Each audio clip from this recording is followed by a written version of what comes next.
Entre l'Europe et l'Asie, là où les eaux du Bosphore rencontrent celles de la mer de Marmara, se cache un phénomène aussi fascinant qu'effrayant. Les marins l'appellent la mer qui brûle. Par certaines nuits calmes, alors que le vent tombe et que la surface de l'eau devient lisse comme un miroir, des langues de feu jaillissent soudain à la surface. Des flammes denses s'étirent, s'éteignent puis renaissent quelques mètres plus loin, comme si l'océan lui-même respirait des braises ardentes. Les pêcheurs turcs racontent que ces feux apparaissent depuis des siècles. On dit que les navires byzantins et ottomans, traversant le détroit, redoutaient de croiser ces flammes errantes qu'ils prenaient pour des signes envoyés par les dieux ou par les enfers. Certains capitaines préféraient même modifier leur route, de peur que leur navire ne s'embrase à son contact.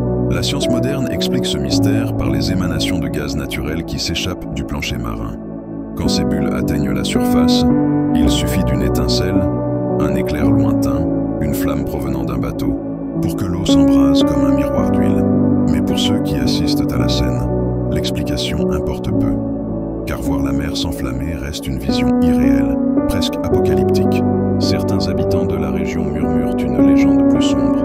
Selon eux, les flammes du détroit de Marmara seraient les soupirs ardents d'antiques guerriers byzantins, engloutis par la mer et condamnés à souffler du feu pour l'éternité. Chaque apparition serait l'écho de leur malédiction, rappelant que les eaux de Marmara sont un lieu de passage entre deux mondes, non seulement entre deux continents, mais aussi entre les vivants et les morts. Aujourd'hui encore, rares sont ceux qui osent naviguer de nuit dans cette partie du détroit, car nul ne sait quand la mer choisira de s'embraser à nouveau.